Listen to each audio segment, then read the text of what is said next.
इंदौर शहर में आवारा श्वान के द्वारा हमले की घटनाएं लगातार बढ़ रही है। गत दिनों श्रीनगर एक्सटेंशन में सुबह कॉलेज जा रही एक छात्रा पर एक साथ 4 श्वानों ने हमला कर दिया।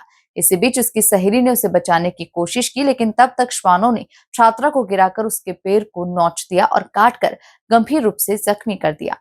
इंदौर के श्रीनगर एक्सटेंशन क्षेत्र में एक छात्रा पर आवारा श्वानों के द्वारा हमला कर दिया गया। छात्रा ने पहले तो हिम्मत दिखाते हुए संघर्ष किया और उन्हें भगा दिया, लेकिन कुछ ही सेकंड बाद श्वानों का झुंड दोबारा आ गया। घटना का सीसीटीवी फुटेज भी सामने आया है।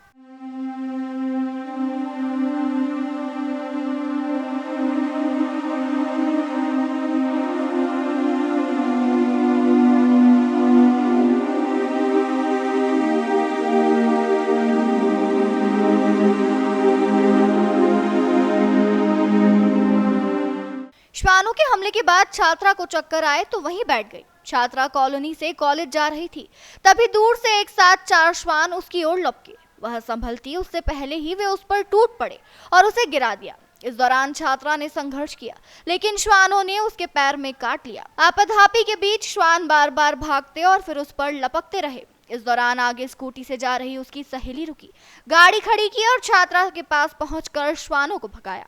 घायल छात्रा काफी घबरा गई थी और चक्कर आने पर वहीं बैठ गई। छात्रा सुबह एग्जाम देने जा रही थी, तभी श्वानों ने उस पर हमला कर दिया। श्वान द्वारा काटने से छात्रा के एक पैर में गहरा जख्म हो गया। इसके बाद वह अपनी सहेली के साथ इलाज के लिए रवाना हो गई। आवारा श्वानों के हमले पर सांसद शंकर लालवानी का कहना है कि स्वास्थ्य विभाग और नगर निगम मिलकर उनकी रोकथाम के लिए समुचित उपाय कर रहा है। बड़े अफसोस की बात है कि श्वान आम लोगों पर हमला कर रहे हैं। देखने में आया है कि जूठन फेंकने से बड़ी आवारा श्वानों की संख्या में मुख्य स्वास्थ्य अधिकारी डॉक्टर माधव हसानी ने जानकारी देते हुए बताया कि 6 माह में 24,000 लोगों पर श्वान द्वारा हमला किया गया। सरकारी हुकुमचंद अस्पताल के रिकॉर्ड के अनुसार इस साल 1 जनवरी से 13 जुलाई तक करीब 24,000 लोगों को आवारा श्वानों ने अपना शिकार बनाया है।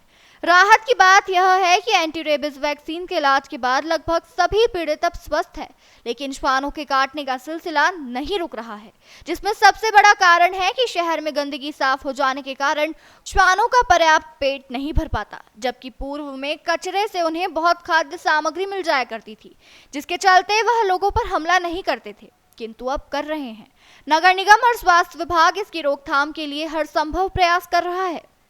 कितनी बाइट ब्लैक बाइट की? देखिए, रोज़ हम लोगों के पास में रोज़ 500 से 600 टीकाकरण के केस रहते हैं डाक बाइट को लेके, और उसका एक शेड्यूल है, उसके अनुसार टीके लगाए जाते हैं। और वर्तमान में ज़्यादातर टीकाकरण हम लोगों का हुकुमचंद पॉली क्लिनिक में होता है, जबकि हम लोगों के द्वारा पूरे ज़िले में 28 जगह चिन्हित करी हुई है, जिसमें 8 प्रमुख शहरी अस्पताल हैं और इसके अलावा हमारे पास में 18 ग्रामीण क्षेत्र के अस्पताल में, जिसमें हमारे सामुदायिक स्वास्थ्य केंद्र के अलावा सिमरोल सरी के प्राथमिक स्वास्थ्य केंद्र पे भी हमने वैक्सीन भी उपलब्ध कराया हुआ है और स्टाफ को भी प्रशिक्षित किया हुआ है। सर, क्या वजह है कि ये इस तरह आक्रोशित हो जाते हैं, इतने गुस्से में आकर आम लोगों पर हमला करते हैं? देखिए, इसके 2-3 कारण हैं। एक तो वर्तमान में जो सीज़न है, मानसून का सीज़न, ये इनका मेटिंग सीज़न है और उसके कारण थोड़े से डॉग वायलेंट होते हैं। उसके अलावा एक शहरीकरण बढ़ना और शहरों में अब पॉपुलेशन हो जाने से इनको अपने आसपास मनुष्य दिखता है। दूसरा, शहर में साफ़ सफाई बहुत ज़्यादा है, उस कारण जो कचरे में इनको खाद्य सामग्री मिलती थी तो उनका भूखा रहना भी एक कारण हो सकता है।